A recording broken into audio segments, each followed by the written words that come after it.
মানুষগুলি আজকের বাংলাদেশের প্রতিনিধি, যারা সাম্য, স্বাধীনতা, ন্যায় বিচার, বৈচিত্র্যময়তা ও সহনশীলতার আকাঙ্ক্ষায় উজ্জীবিত। আজকে আমরা দাঁড়িয়েছি এই আকাঙ্ক্ষাগুলোই নিয়ে, যেগুলো ছিল দীর্ঘ নারী আন্দোলন ও জুলাই অভ্যুত্থানের লড়াই থেকে। বাংলার ইতিহাসের পরিক্রমায় আমরা দেখে এসেছি ব্রিটিশ বিরোধী আন্দোলন, তেভাগা, টঙ্কনান, বিভিন্ন খাতে সংস্কারের উদ্দেশ্যে সরকার কর্তৃক গঠিত অন্যান্য কমিশনের মতোই এই কমিশনটি গঠিত হয়েছিল। এই কমিশন শ্রমজীবী নারী, প্রান্তিক জনগোষ্ঠীর নারী ও অর্থনৈতিকভাবে পশ্চাৎপদ নারীর জীবনমান উন্নয়নের লক্ষ্যে 433টি সুপারিশ পেশ করে। অন্যান্য সব কমিশনের মতোই এই কমিশনের সুপারিশও ছিল নানা আলোচনা সমালোচনার উপাদান। কিন্তু আমরা দেখেছি রিপোর্টের প্রকাশের পর থেকে অধিকাংশ গুরুত্বপূর্ণ ও মৌলিক অধিকার জনসমক্ষে কমিশনের সদস্যদেরকে জঘন্যভাবে অবমাননা করা হচ্ছে। এত কিছুর মধ্যে আমরা দেখলাম জুলাই অসংখ্য নারীর আত্মত্যাগ ও শহীদদের রক্তের উপর দাঁড়িয়ে গঠিত অন্তর্বর্তী সরকার নারীর উপর অব্যাহত নিপীড়ন, অবমাননা ও অপমানের বিরুদ্ধে আশ্চর্য রকম নিষ্ঠুর।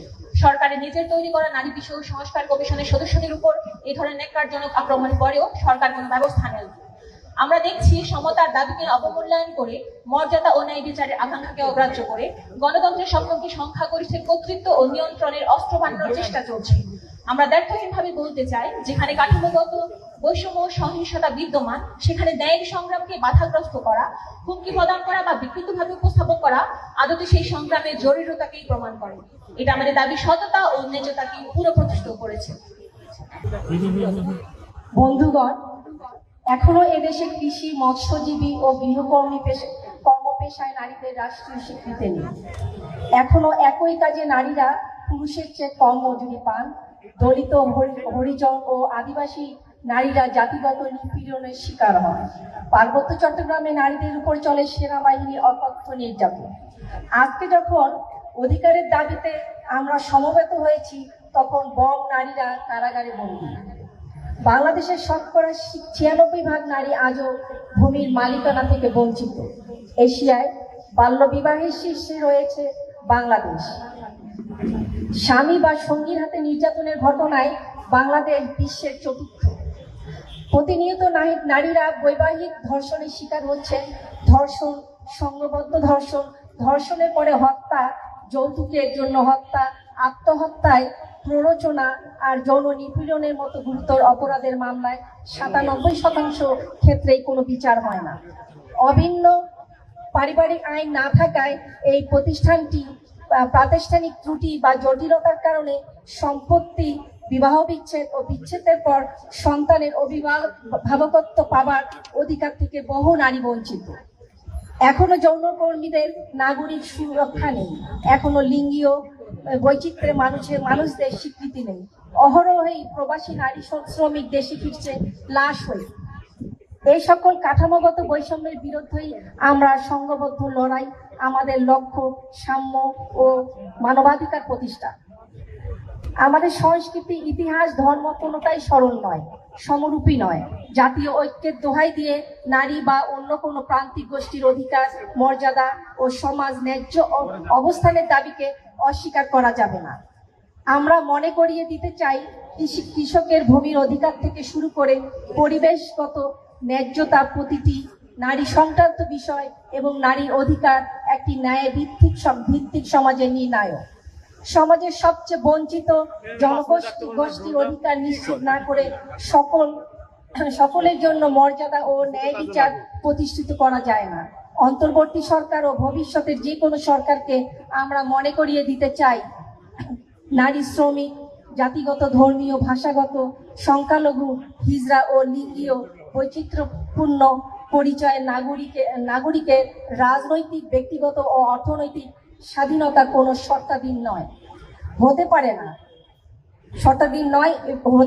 এই মৌলিক বিষয়গুলোকে হুমকির মুখে রাখলে তা হবে অর্ধশতকের নারী আন্দোলন এবং জুলাই অভ্যুত্থানের আকাঙ্ক্ষা ও ইনসাফের ধারণার পরিপন্থী।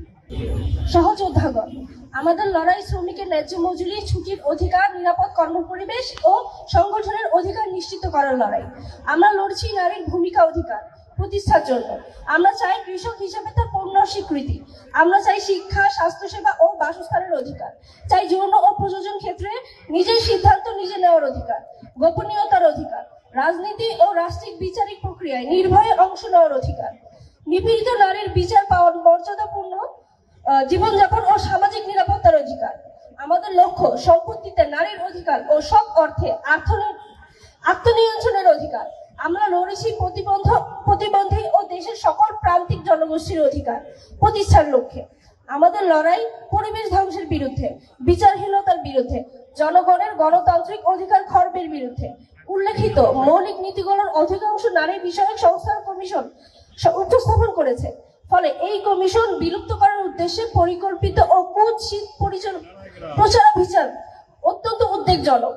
সেই সঙ্গে সরকার গঠিত কমিশনের সদস্যদের উপর আক্রমণের প্রতিক্রিয়ায় সরকারের নিকৃষ্টতা স্পষ্ট বার্তা দেয় যে আমাদের সম্মিলিত অধিকারের একেবারে মৌলিক দাবিগুলো ভয়ভীতি ও হুমকির মাধ্যমে দমন করা হবে।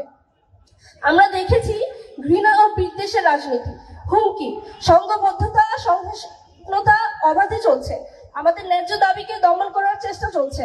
আমরা জানতে চাই সরকার কাকে তোষণ করার চেষ্টা করছে। সংখ্যাগরিষ্ঠদের যে উগ্র জাতীয়বাদ ও চরমপন্থা দুর্বলতাকে পিষে মারে এবং ন্যায়ভিত্তিক সমাজের সম্ভাবনাকে ভয় পায়, সেই অংশটিকে গণতন্ত্র ও সংস্কারের নামে যে প্রহসন কেবল বৈষম্যমূলক ব্যবস্থাকে অক্ষুণ্ণ রাখতে চায়, তাকে এসব আমরা চলতে দেব না।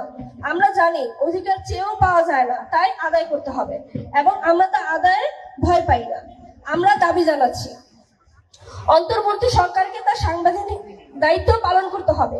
বিশেষত নারী ও প্রান্তিক জনগোষ্ঠীর বিরুদ্ধে সহিংসতার হুমকি, নারী বিষয়ক সংস্কার কমিশনের প্রতিবেদন ঘিরে গুজব ও অপপ্রচার এবং ধর্মীয় মূল্যবোধকে অস্ত্র করে হিসাব ব্যবহার করে আতঙ্ক সৃষ্টির বিরুদ্ধে সরকারকে ব্যবস্থা নিতে হবে। যারা আমাদের সমর্থন চায়, নির্বাচনী অঙ্গীকারের মাধ্যমে হোক বা সংস্কারের প্রতিশ্রুতি দিয়ে হোক, তাদের স্পষ্ট করতে হবে নারী, শ্রমিক, জাতিগত, ধর্মীয়, ভাষাগত ও লিঙ্গীয় সংখ্যালঘুদের অধিকার এবং এইসব অবস্থান। বিশেষ করে আসন্ন নির্বাচন থেকে তাদের প্রার্থীদের অন্তত 33% নারী হতে হবে। নারী ও প্রান্তিক জনগণের শিক্ষা, স্বাস্থ্য, সামাজিক, অর্থনৈতিক ক্ষমতায়নের অন্তর্বর্তী সরকারকে আশু পদক্ষেপ গ্রহণ করতে হবে। আমাদের বিরুদ্ধে সহিংসতা ও বৈষম্য চালিয়ে যাওয়ার প্রচেষ্টা আমরা মেনে নেব না।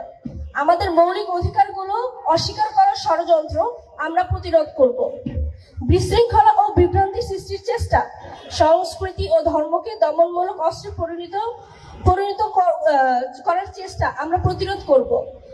ইতিহাস বিচ্ছিন্ন কর্মকুমণ্ডতার মাধ্যমে সহিংসতা ও বৈষম্য চালিয়ে যাওয়ার প্রচেষ্টাকে আমরা কিছুতেই সফল হতে দেব না। আমাদের সংস্কৃতি, ধর্ম, ইতিহাস দারুণ বৈচিত্র্যময় ও সংবেদনশীল। সেই বিশালতাকে উপেক্ষা করে আমরা গুটি কয়েক মানুষের সংকীর্ণ ব্যাখ্যাকে সার্বজনীন হতে দেব না। আমরা অধিকার ও ধর্মের মধ্যে দ্বন্দ্ব তৈরি করতে দেব না। মর্যাদা নিয়ে কোনো ধরনের দার্থকতা মেনে নেব না। আমরা সরকার ও প্রতিটি রাজনৈতিক দলের নারী বিষয়ক অবস্থান নজরদারিতে রাখবো। যে ক্ষমতা কাঠামো এসব জুলুমবাজি জিয়ে রাখে, আমরা সেই কাঠামোকে ভাঙবো। আমরা চুপ করবো না, হুমকির মুখে নত হব না। আমরা আমাদের অধিকার আদায়ের দাবিতে অটল থাকবো। ন্যায় ভিত্তিক বাংলাদেশের স্বপ্ন ও তা প্রতিষ্ঠার সংগ্রামে আমরা হাল ছাড়বো না। আজ আমাদের সঙ্গে থাকার জন্য সবাইকে ধন্যবাদ। সবাইকে লড়াই অব্যাহত